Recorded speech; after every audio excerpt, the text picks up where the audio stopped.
Hi everyone. I decided to make this video in my office because the recording in class sometimes is not great and doesn't capture all I want, so I decided to make this video and hopefully you might find it useful. So the goal is to explain blowing up of A2 at the origin and of course every curve which is a subset of A2. After this you will actually understand very easily how to define a blow up of an at a point and any other point, but also in the notes I put the definition of blowing up an along the variety.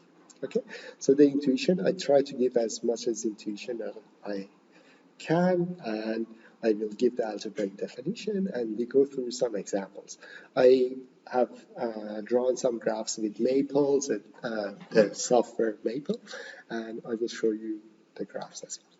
Okay, so let's, one motivation to learn, for learning blowing up process, actually blowing up process appears in various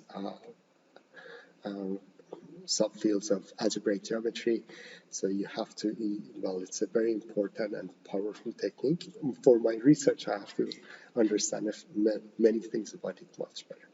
Okay, so let's talk about the Hironaka's resolution of singularities. This theorem says that if you have a quasi-projective variety over C, okay, then there is x tilde such that x tilde and x are almost isomorphic. What does it mean to be almost isomorphic? In mathematical terms, they are called birational. So this map is a birational morphism if, so that's the definition of birational morphism. So if there exists a subset of x tilde, open and dense,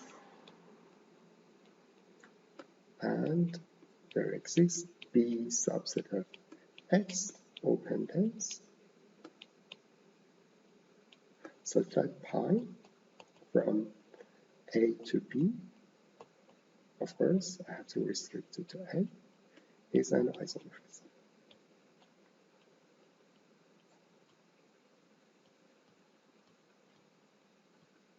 Okay, so we have that. This is the definition of birational morphism. So you see that these two, A and B, are isomorphic, means that these two are almost isomorphic. Okay, so let's just also look at some history. So this is Hironaka, and his PhD advisor was Oskar Zariski, that you know from histology. And so this is his original papers in and also math. It's actually in 2 issues of and also math, and together these 2 papers are more than 200 pages. Of course, this is written for analytic manifold, but that means for us it implies that for quasi-projective varieties there is a resolution of singularities. And yeah, there is one other property that F is proper, means that preimage of F is compact. Subset of preimage of any compact set is also compact. So that's the definition of proper. The compactness that is written here is with respect to the Euclidean topology. Okay. So let's get started from the very basic definitions. So the basic idea of blow-up is very simple and it's very beautiful. So the slope, the tangent space, is not defined at the origin for this curve here. Okay? Now, if you look at this point on the curve, A and B, we can consider the line passing through that AB and the origin. Okay? What's the slope of that line? Of course, it's A, B over A, which is the tangent, so tangent of the angle here. Okay, so now the idea of blow-up is this. Take any point that where this slope is defined, take it to the height to that point in 1 dimension higher, and the height would be equal to that slope. So what's happening? So we want to explain the blow-up of this curve, okay? And what happens is that, well, the tangent is not defined at this point, okay? We remove it, okay? And then we take it to the height equal to the slope of the line passing through that point and the origin, and then we get a curve which is almost isomorphic to that initial curve. So, and this would be birationally equivalent. So, and this is basically the whole idea of blow-up, and I want to explain in detail what happened. Of course, when we remove this point, we do this, and well, these 2 points are missing, this point here and this point here. So finally, we take the closure to have them back. So we want a closed curve as a blow-up. And that's the whole idea. Let's see what happens. So let's, we want to define the blow-up of A2 at the origin. Look at these lines. These lines that I have here, every line here has a slope. This line has a slope 1. So any point that I consider on that line would go to the height 1, because what we were doing is that under this map, we were taking any point to the height equal to the slope of the line passing through that point and the origin. So all these points on this line go to the height 1 except the origin, because at origin this map wasn't defined. So what do we get finally? So we basically, for that red curve, if it has a slope 1, we take it to the height 1, and we get something in 3 dimensions. Of course, this point is missing. And if I do that for this piece of paper, this is height 1. So it goes to height 1, and the blue line goes to height +2, and also I can have of any slope. And then the green line would go here with the slope 0. But of course, we are taking lines with the same slope to the height equal to the slope. So this paper is actually turning, right? So, and then I don't like that actually we are missing one line here. So I want to finally take the closure so that at least I have a piece of paper with no hole inside, with no line missing inside. So this line in this paper is turning. That we understand because every line has a different slope. Another thing that probably we don't like is that we have some sort of discontinuity. This line here, if I consider that, if I approach it from here, I would get approach to +infinity for the slope. If I approach it from the left, I would get the -infinity for the slope. And there is some sort of discontinuity that we don't like. How do we fix this discontinuity? Instead of considering this slope direction, we consider P1. So what does that mean? So we know that P1 is a copy of C plus an infinity point that actually identifies somehow -infinity and +infinity. And that gives you P1. So we have this equality. We added one infinity point to C to define P1. And that would be our new slope direction that we want to add. Okay? So we want to do this. What happens to this paper? This paper was turning. So now I have a DNA model that all these lines are turning. And I want to put this line when it turns plus 90 degrees. And from here, from both sides, 90 degrees and well, -90 degrees for the angle. I want to put them together. What do I get when I turn this? When I turn this and put them together. Okay, so this is I get a Mobius strip. Okay, so the Mobius band is actually the picture of the blob that we can have in mind. Of course, it's a real picture of the blob, so in the real numbers, okay? So that's the picture. How do we compare this? So this is an affine chart for this one, okay? So that we have to remind. All right, so let's put this define more algebraically. and we see how everything works. So algebraic definition of blob of A2 at the origin. We can use different notations. One, we can use A2 tilde, another common notation, which is very good, which is blow up of A2 at the origin. Okay, so far we have understood that whatever we get as a variety for this blob would be a subset of A2 times P1. And how do we actually write notation-wise? How do we find a point? How do we write a point that is A2 times P1? Of course, X and Y would be a point in here.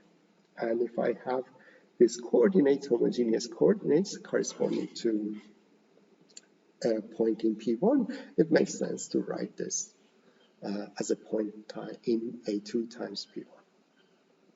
So the first efforts that we can look at is that I can consider A and B being taken to this one. What does it mean? It means that the slope direction that I put for the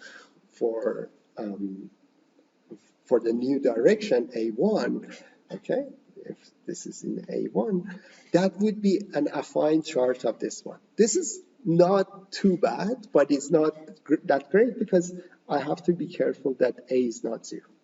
How about writing it in this way? Of course, if A is not equal to 0, these two are equal, but this is more general to say. A can be also 0. What's the difficulty with this one? The difficulty is that if A and B are both 0, okay? If I consider this, then 0 and 0 that I get for this thing is not a point in P1. Okay, so that we know. And we have to somehow fix this. In fact, actually, we can take all these points, which are is not equal to 0 and 0, take the image and take the closure, and this is something that I add as an exercise at the end of the video. So to define the blob of A2 at the origin, we want to understand what's the slope that we can define at the origin, the slope of these lines passing through the origin. Of course, I can approach the origin from all different directions.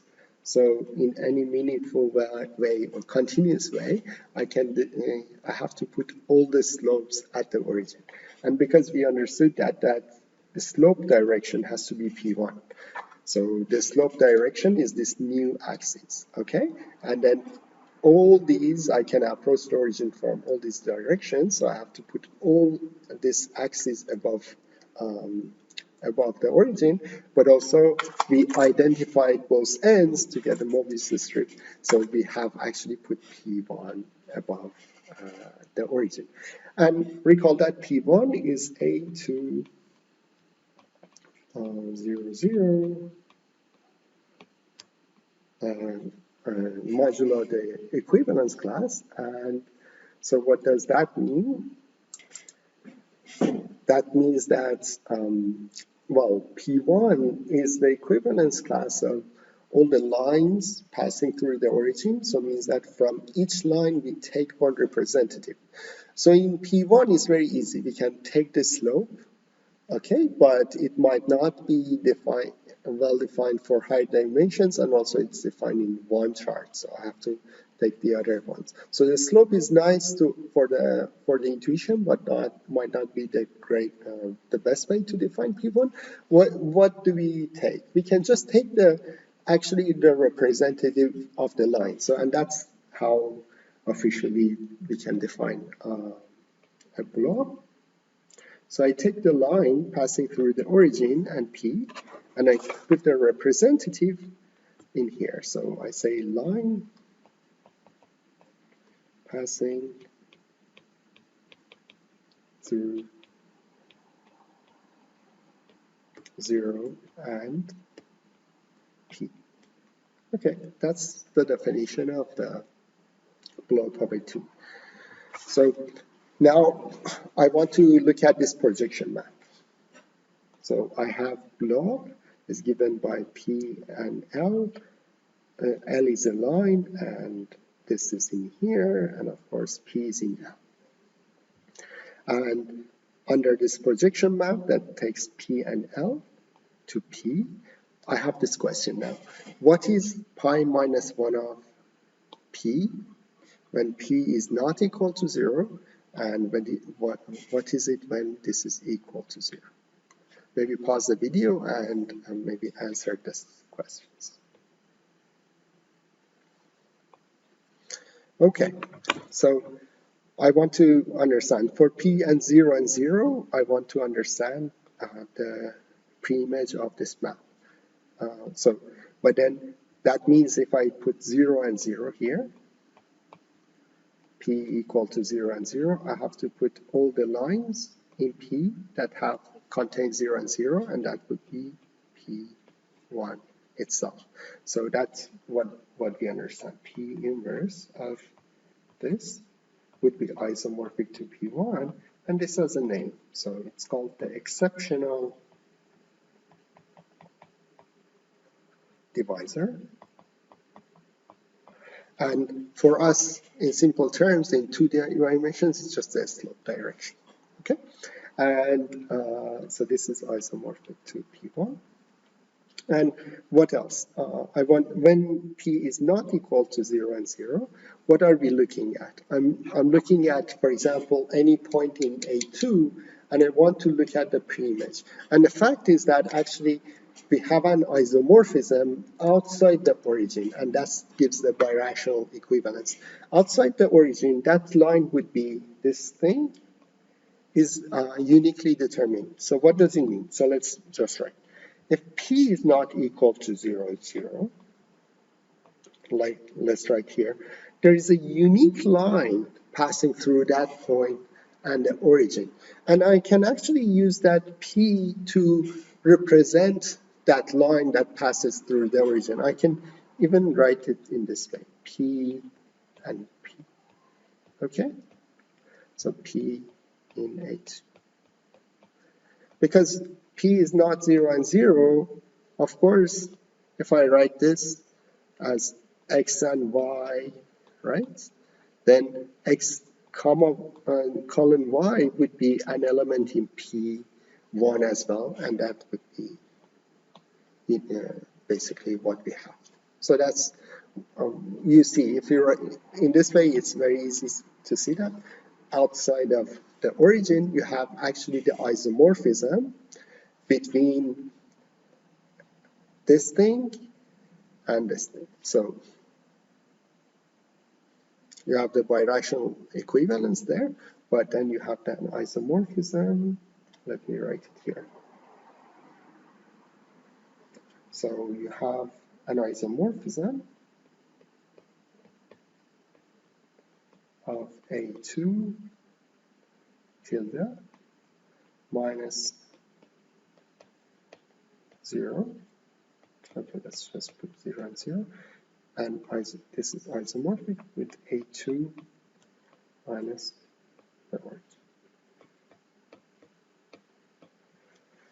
Of course, you see the bijection, but it's easy to see that you have that isomorphism. I leave that as an exercise. Okay.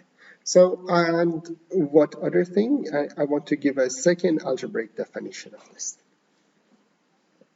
So, the blow-up, consider that, and we have given this definition. Now, if I write x1 and x2 for an element here, and y1 and y2, y1 colon y2 for an element here, then what does it mean to, how do I write this algebraically? So I have A2, P1, but this condition that P is in L, how do I write this algebraically? Maybe pause the video and see what we can write.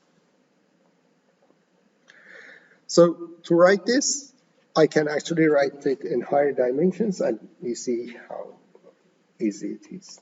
So let me write x1, xn, and y1, yn, okay, in a n times p n minus 1. So what do I want? I want x1 through xn, this to be a point, okay, in the line that this represents. What does that mean? So if I have a line,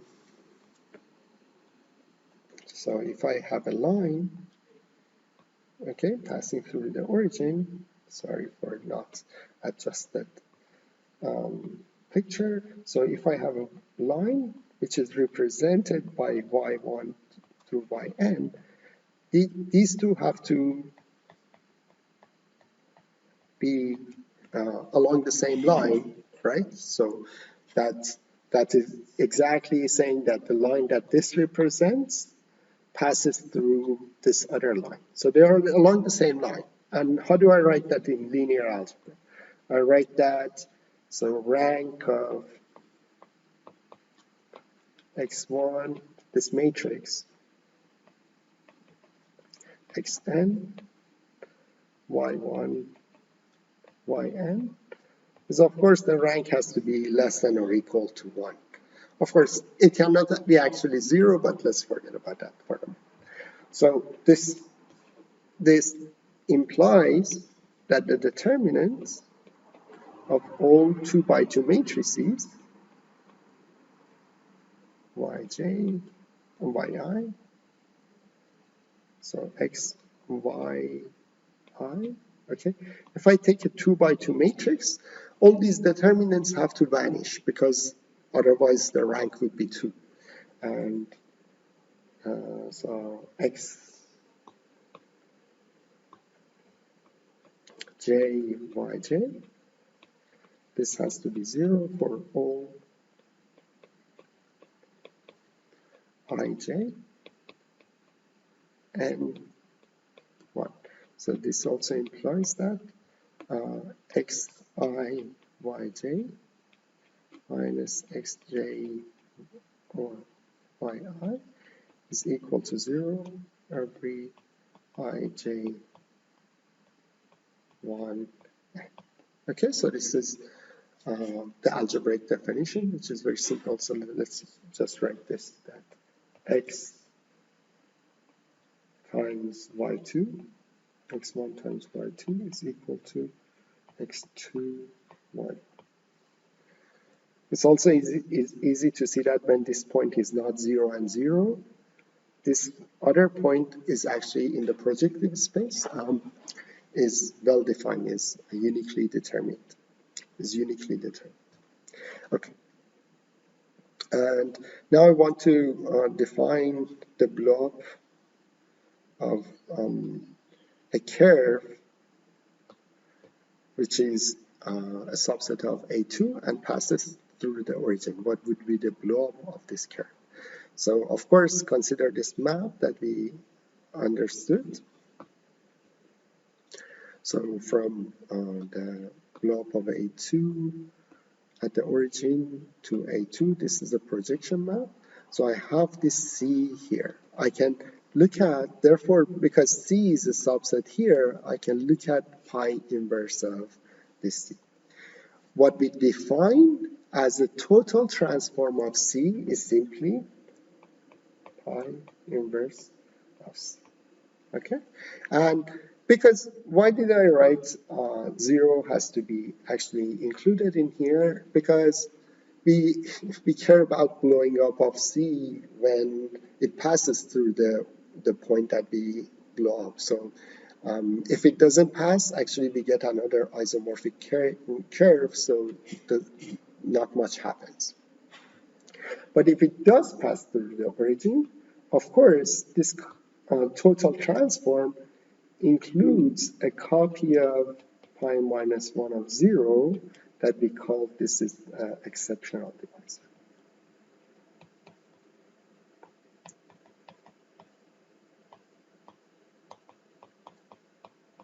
Okay, so what does it mean in this terms of curves?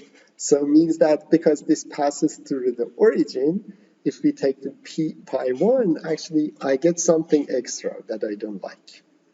I get the copy of exceptional transform, okay? and this line is there. I have to carefully remove that to actually obtain this. There's one way to say that, okay, let's remove, as I said in the very beginning, so let's remove the origin from C, okay, and then take the pre-image and take the closure. So this is the closure in this subset. This is space A2 times P1. And if we take the closure, we get these points back that we have removed. Let's see what's next. Finally, one example. Okay, so let's consider this curve, which is given as a zero set of this. And we want to define the blow-up. So this is in A2. And we want to explain the blow-up of C, and so when we have this map restricted to C tilde. So this is like an example in Hartshorn, so everyone who teaches blow-up goes through this example. So let's write it algebraically and explicitly to see what happens. So I want to calculate pi minus 1 of C when I take out the origin and take the closure, okay? But actually that's a harder way to do that. What is easier is to understand the total transform of C and without taking this origin out, and then carefully remove the exceptional divisor. So let's see what we get.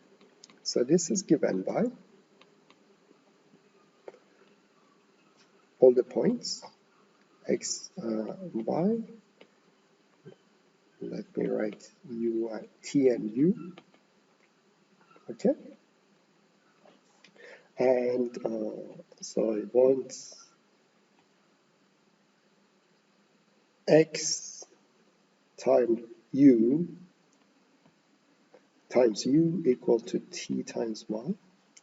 But also I want this to be, of course, I want x and y satisfy this equation, okay?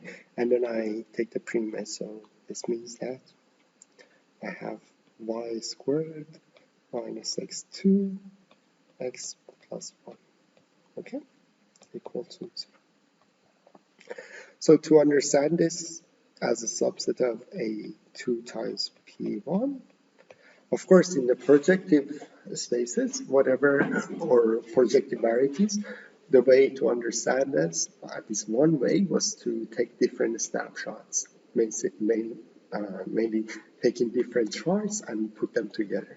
So what does it mean here? So if I take one chart t equal to 1, and I see what happens to this, so I put t equal to 1, so I will get x u equal to y, and well, y squared equal to x squared, x plus 1. Okay, so in this chart, these two surfaces, if I'm taking basically the intersection of these two surfaces, and gives me this curve, sorry, this total transform of the curve.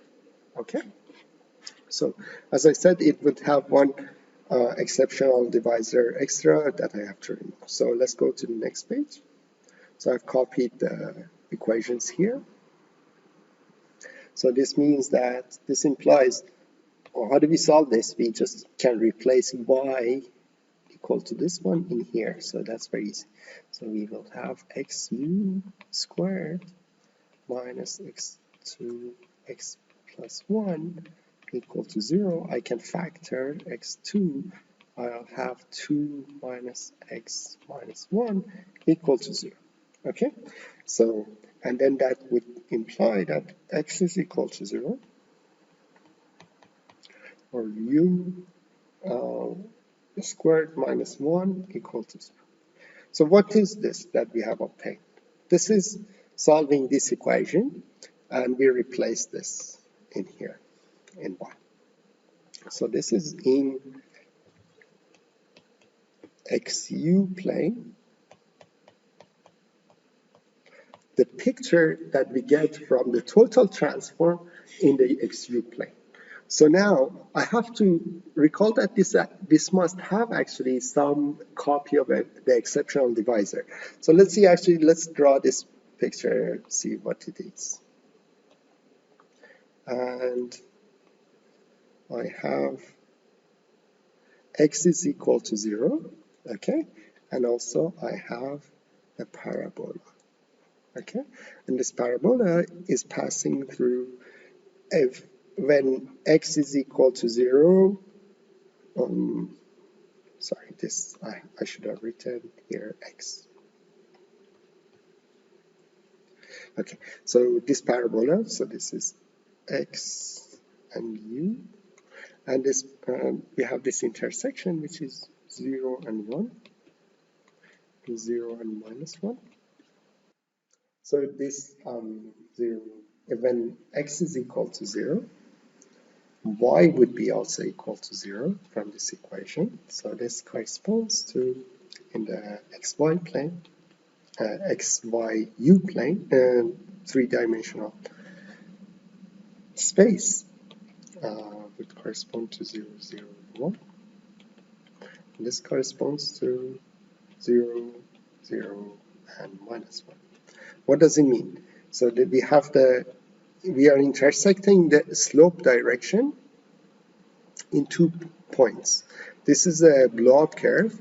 We have the intersection with the slope in 2 directions. So basically that corresponds to the fact that at 0 we were going through, well, the slopes were rather 2 different directions. Okay? Now if you look at maple drawings, one thing is that, one thing is that, of course, if I look at this equation and this equation, I have 2 surfaces, and that gives me the blow-up. If I look at this equation and this equation, I get the intersection of these 2 surfaces is the total transform. This is the intersection of these 2 gives the total transform, but not much is visible. This intersection of these 2 gives the blow-up. But yeah, it's slightly better, but not too good. But let's see at the curve. Look at the curve. If I collapse direction of u, I get this singular curve. But now, if I blow this up, I see that this is actually the blow-up curve. These are 2 points that I removed. So I remove the origin. I take it to another direction. Now I have to put them back. So now if I put them back, I get this closed non-singular curve. And of course, it's birationally equivalent to that starting curve. This is how it intersects the exceptional divisor. Okay. And as usual, the exceptional divisor is red. So this picture is not great. I tried to draw the lines at different directions. It's not too bad, but I wanted to actually have turn from both directions 90 degrees. And okay, so also as an exercise, please go through the definition and the resolution of singularity for the cusp. So what was the cusp? The cusp is given by this equality in A2. Okay, and this is singular, but we can resolve the singularity, and it's we can see that actually these are the blow-up would be some nice curve. Okay, so now if I look at again collapse the direction u, I get this singular curve, but it's actually, if I blow up, I see this non-singular curve here. So the intersection with the exceptional divisor is clear here. So and this nice resolved curve we obtained for blow-up. Okay, so let's go through some final remarks. And where is it? So this is an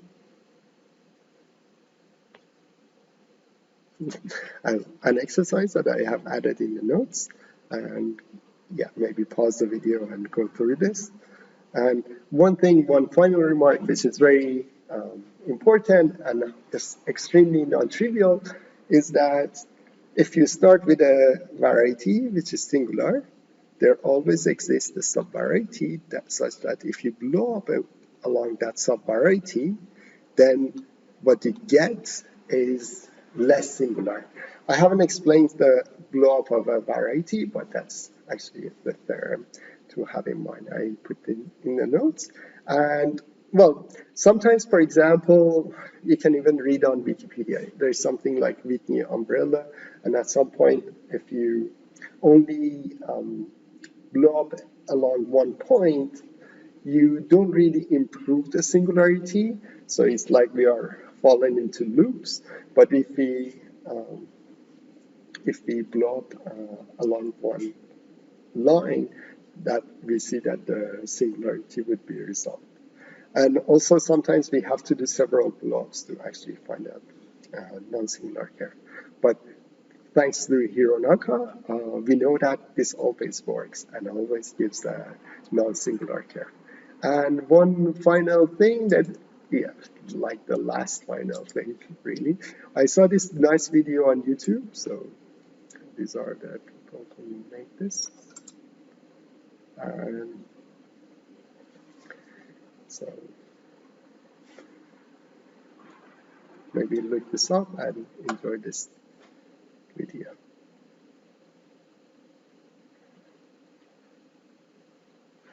Okay, that's all from me. I'll see you soon.